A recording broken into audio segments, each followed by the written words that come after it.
അവളെ വിളിക്കണ്ട. ഇവളെന്തൊരു മനുഷ്യത്വം ഇല്ലാത്ത ആളാണ്. തലവേദന എടുത്തിട്ട് എടുക്കുന്ന അവളെടുത്ത് കുഴിയിൽ വെക്ക്. ഇയാൾക്ക് പിന്നെ എന്തെന്ന് അറിയണതാ? പുറത്ത് തുണിയില്ല അവളുടെ. ഇയാൾക്ക് വേറെ പണിയൊന്നുമില്ലേ? മറ്റുള്ളവർ ഉപദ്രവിക്കാനായിട്ട് ഇറങ്ങിയേക്കണത്. അത് പറഞ്ഞാ പോരെ? അതിലെ വിളിക്കരുതെന്ന് പറഞ്ഞത്. നിങ്ങൾ പിന്നെ വിളിക്കണേ കണ്ടസ്റ്റന്റ് അല്ലേ? അത് നിങ്ങൾക്ക് അറിയാലോ. അപ്പൊ പിന്നെ എങ്ങനെയാണ് നിങ്ങൾ ഒരാളുള്ളല്ലോ? ഒരാൾ മധ്യത്തിൽ ഇത്ര ആൾക്കാർ ഇടങ്ങാറാക്കാനായിട്ട്. അതിലോട് ചോദിച്ചു, നൂറോട് ഞാൻ ചോദിക്കുന്നു.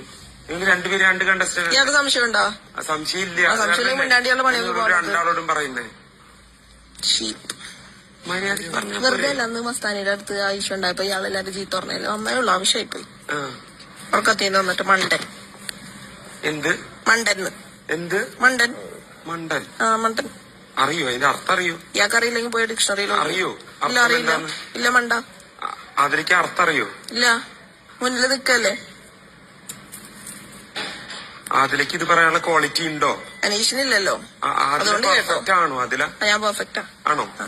ഒരു തരത്തിലുള്ള തെറ്റുകളും പറ്റാത്ത ഒരു പെർഫെക്റ്റ് പേഴ്സൺ ആണോ? അതെ അതെ അതെ. മണ്ടത്തരങ്ങളൊന്നും ജീവിതത്തിൽ ചെയ്തിട്ടില്ലേ? ഇല്ല, ചെയ്തിട്ടില്ല. ചെയ്ത് ഇങ്ങനെ ഒരു സാധനത്തിനെ കണ്ടതിന് ചേട്ടാന്ന് വിളിച്ചോളൂ.